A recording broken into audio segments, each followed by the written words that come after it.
welcome to Pandemicast. In our episode this week, we're going to look at the impact of the COVID-19 pandemic on other diseases. Now, that might seem a bit strange, but some of the lasting impacts of this epidemic won't be on COVID-19 itself. They're more likely to be on other diseases that are long-standing, sometimes forgotten, sometimes seen as part of the background environment. And so that's what we're going to talk about this week. And we're also going to talk about what we can learn from the way we've managed other illnesses and apply to the COVID-19 pandemic. Joining me, I have Petra Heitkamp, who's the communications manager of the TB-PPM Learning Network at McGill, based at McGill in Montreal. She works on coordinating the private sector response to TB, has been involved in TB for many years, was at the WHO, and is now part of a large global network. Joining us from Amsterdam, we have one of my colleagues, Alex Fulham, who is an advisor to BED CMC, but is also a malaria consultant to a number of international organizations, including public-private development partnerships, and a number of those who are working on vaccines and on treatments. And then joining us from Nairobi, we have Dr. Samuel Mwenda. Dr. Mwenda is the Secretary General of the Christian Health Association of Kenya, is a member of the board of the Christian Health Association's Platform for Africa, and is the recipient of numerous awards from groups such as Christian Connections in International Health. So welcome to all of you. I'd like to start, if I might, by talking about the impact of COVID-19 on research and development. I've seen so many stories in recent days of research projects, both operational research projects on the sorts of programs that work, and medical research projects being stopped by the pandemic. Alex, let me start with you. Have you seen that having an impact so far? I haven't seen the direct impact of it so far, but I've heard a lot of anecdotal concern, particularly from the product development partnerships, not just those working on malaria, but in general, the product development partnerships, about the fact that they do have to stop work, and they already have money from their funders to do this work. And there's a lot of concern about, in the end, what will happen with their grants when they have to report back on their grants and they've fallen short on the R&D that they were supposed to do because of COVID. So that's one concern. And of course, the other concern is making new medicines and vaccines for malaria stall along the way in the face of COVID. So I think we haven't seen the actual effects of it yet, but the slowdown is certainly happening. Alex or Petra, do you have the impression that it will take us a long time to get back? We definitely see the impact on operational research, on publishing, on articles, on anything that is right now coming out for tuberculosis. But the real concern is about R&D and the drugs and vaccine development area, which are in a high need. We're still dealing with tools for the TB world that are from the 50s. So there is a high need for advanced methodologies to really look at the tuberculosis world. And the trials, though, will not just be in the Northern Hemisphere. So we might be looking at a summer and that's, I think, very optimistic, because we don't really know how far it will take us. Yeah, I agree. Just to build on that as well, I think for malaria, almost all trials have to be done in endemic countries. And given the lockdowns in those countries, trials really can't proceed right now. So it is something that will set us back years, potentially. Yeah. I mean, Dr. Mwenda, on a related issue, I saw yesterday that a number of recommendations have been issued to actually suspend immunization, to actually suspend work on vital childhood health programs. So it's not just an R&D issue. This seems to be moving into the absolute core of the healthcare system. Have you seen that in East Africa, in Africa generally? The rapid progression of what we are seeing as a transmission of COVID. Every other day there are restrictions are being issued or new guidelines. And I know the government of Kenya has issued guidelines on immunization programs. Certainly, there are guiding that routine immunizations need to continue, but we have to make sure the environment is safe for the children.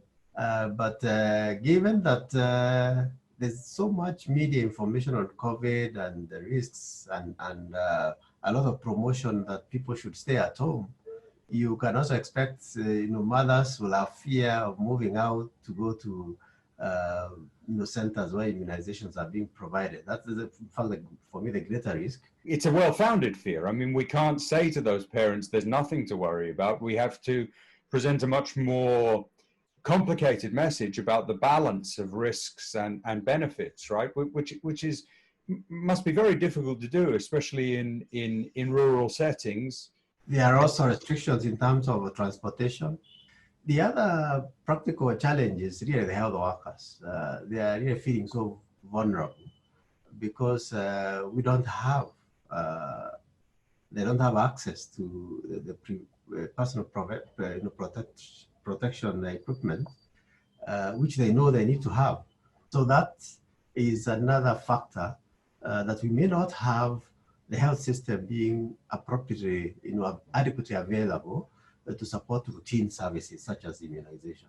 That must be even more true for tuberculosis because presumably, although we may not have data yet, it makes sense that there's some increased risk between tuberculosis and COVID-19 since both affect the lungs, right? Have you seen any anecdotal reports yet of the impact on TB treatment services, diagnosis and treatment services? It is not just the treatment services. We're actually hearing some first data from China where we see that the correlation between COVID-19 and tuberculosis is highly likely. I mean, this is infecting the respiratory system. So there is going to be a strong connection, and likely it kind of amplifies both. We don't have the full research data to actually say this, but people that are more vulnerable to tuberculosis are likely also more vulnerable to COVID because of their comorbidities, whether it's HIV, silicosis, malnutrition, poverty, those situations in crowded environments where there is a high transmission. That's the same place where tuberculosis spreads, and likely it is also more deadly, that when you have a kind of a latent infection, that there's a more highly likelihood that with the COVID impact that the TB bacilla have a higher chance of actively. Now, again, we do not have any of this confirmed with official data, but this is the first point that you were asking. In terms of the health services, we know from China and South Korea and even from Italy that lab services have been interrupted. There have been people that normally are needing to be hospitalized for tuberculosis, especially drug-resistant patients, have simply not been able to get beds in the wards because all the wards have been used for COVID patients. Hospitals have been swamped with just with COVID, so have not been able to test or diagnose or treat or deal with any of our patients that need hospitalization. And in a more larger sense, the interruptions in the field work appear too. When, as you were mentioning, Dr. Mwenda, people are afraid. People are afraid to come for tests because they're afraid that they're going to have COVID. So in tuberculosis, it's even harder because you're coming in with a cough and fever, which are very similar symptoms. There are some smaller variations in terms of the incubation time, but it is hard to, as a lay person, to kind of distinguish. And so with the fear factor in the media right now around COVID, we're really expecting that our patient notification will go incredibly down and will actually lead to a higher transmission of tuberculosis in areas and morbidity as well. And from what you're saying, resistant tuberculosis as well, potentially. If you absolutely, and that's one of the main fears, because regular tuberculosis, we have treatment.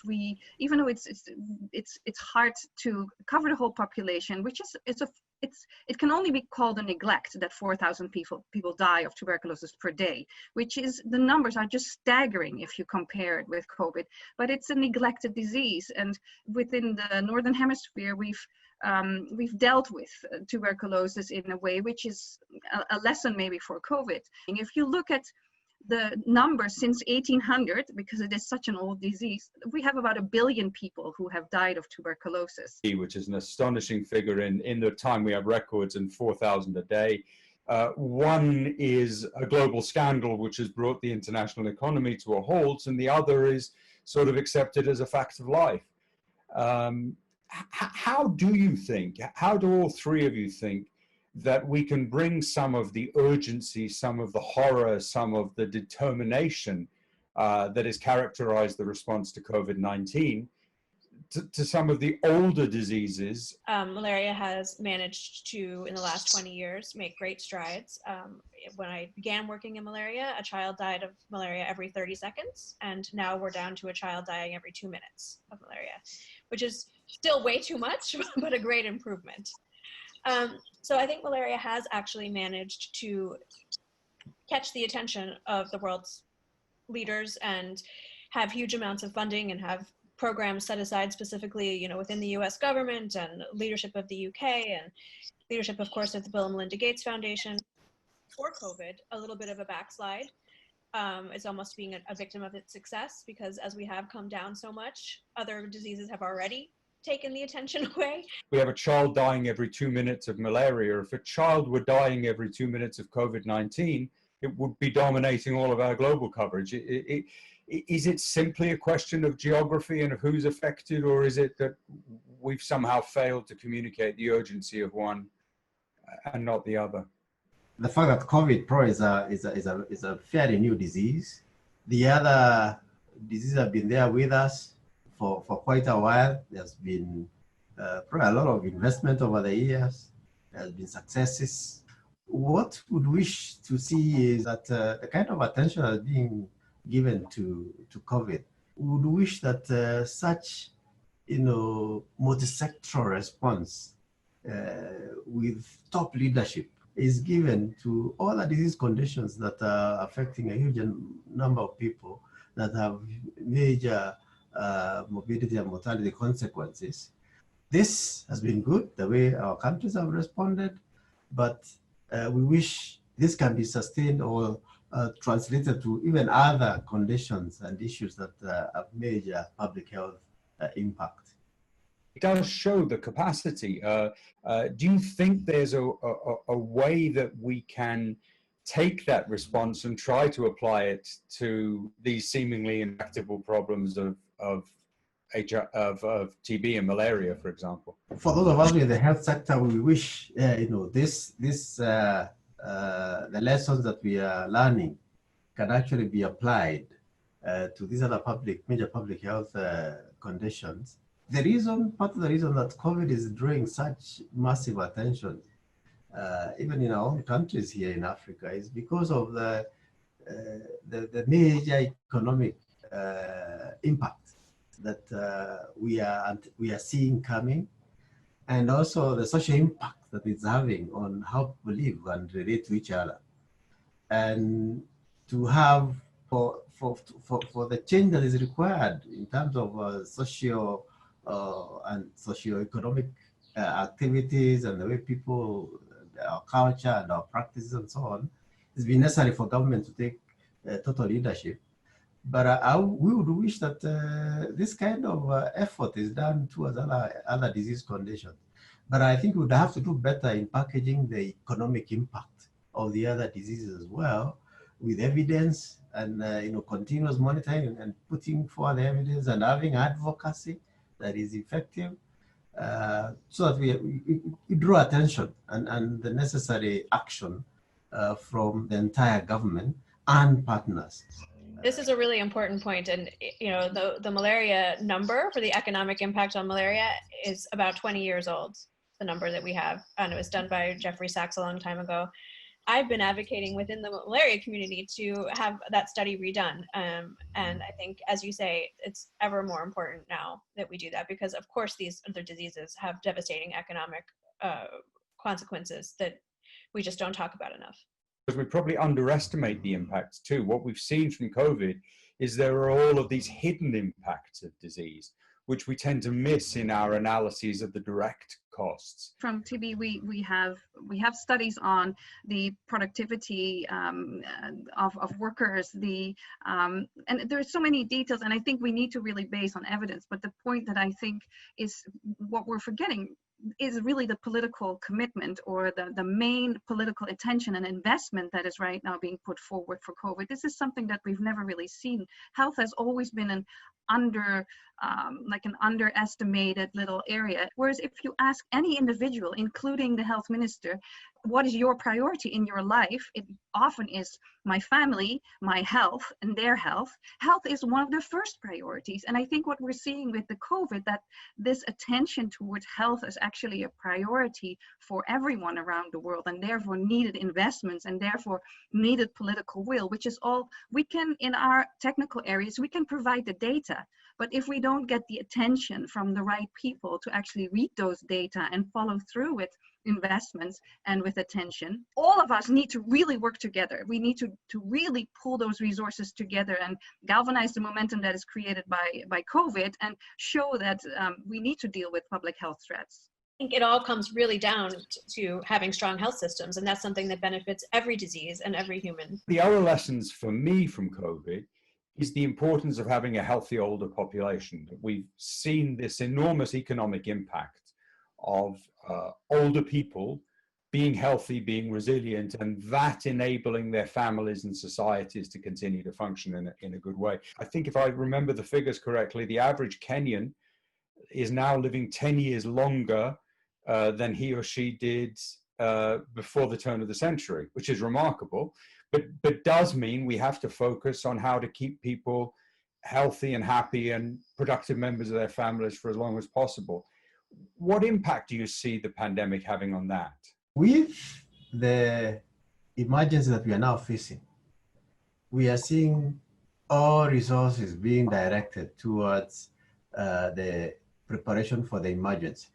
General direction is let's slow down on these other routine programs so that we prepare for, make our facilities better prepared, create more room and space for the COVID response. The other area we are worried about is the supply chain, because the supply chain is getting overwhelmed.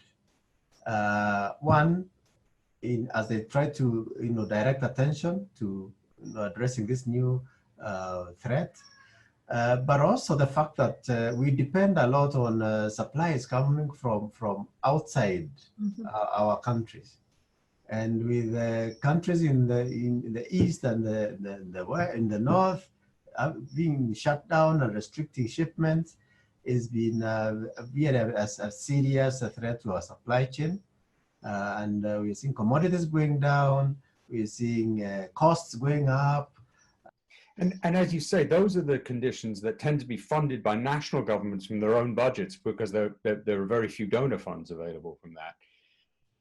Do you think those funds will come under pressure after COVID-19, or do you think the lessons that African governments and other governments in emerging economies will take away is that these are more important than ever because of the role of underlying illness in making people vulnerable? I think one of the things we'll have to do is through data and evidence, be able to track what the impact is going to be as we move along, with COVID response on the other disease programs, and be able to present before government development partners and others who are involved in decision making what the impact has been. Petra, I mean, in TB, where daily observed therapy is a staple of treatment, that must be almost impossible in many countries at the moment. Absolutely, you're absolutely right, and we see right now that many countries are preparing actually their programs. They're putting out press releases or protocols or statements by pushing programs to either stockpile drugs and deliver it to patients for a month or 2 months on the same time. Self-administered treatment, either supported by mobile phones or by video phone calls, are being put in place. There are many different mechanisms that are potentially innovative solutions for the future that are past COVID going to innovate the TB program. But right now, to put those in place, we're worried that we will lose a lot of patients because they are just simply not getting the drugs, that the delivery of drugs, where some countries are really innovative by using postal services or having volunteer health workers to kind of increase the health task sharing and increasing human resources. So there are innovative solutions that are hopeful, but in general, we are worried that the disruptions in the health service and the incredible damage that COVID will cause will actually increase for morbidity and mortality of our TB patients. So some European governments are now talking about the idea of immunity passports.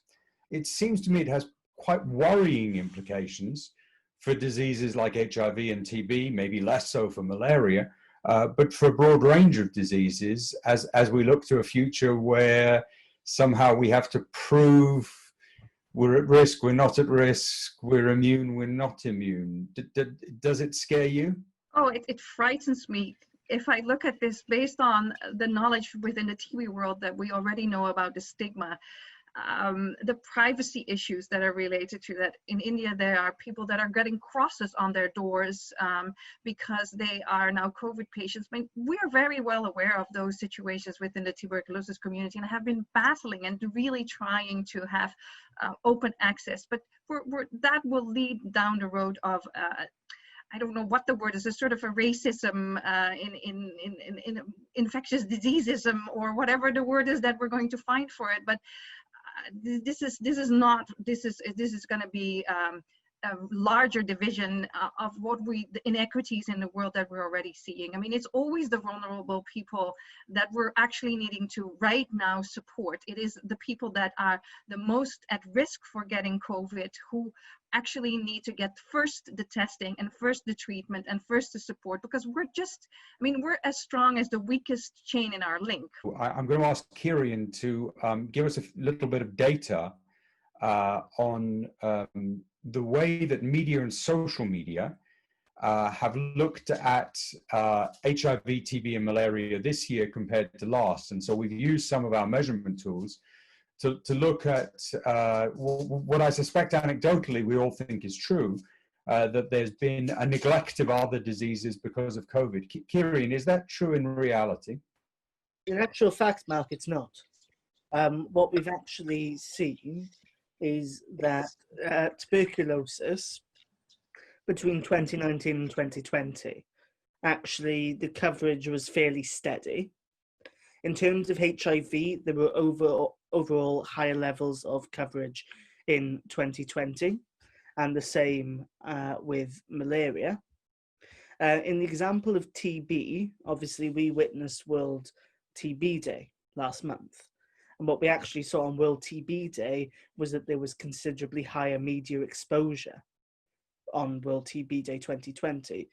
So I do think that other diseases are being covered still, but are they being covered in spite of COVID-19 or because of it?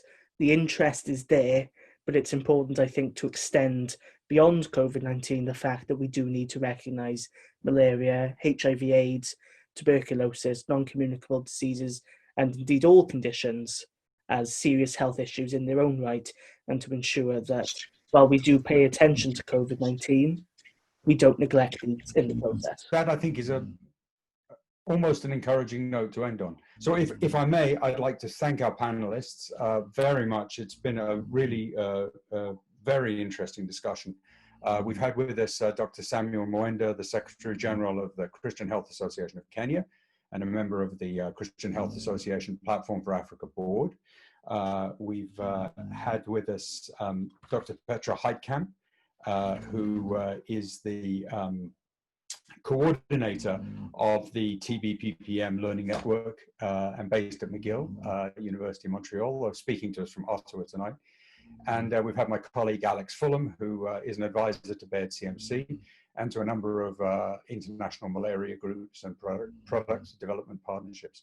So thank you all very much. I do hope you'll join us for next week's Pandemicast, where we'll be looking at another aspect of the media response and the media coverage to COVID-19. And as always, we would very much value your thoughts and your comments and your suggestions on improvement. Thank you.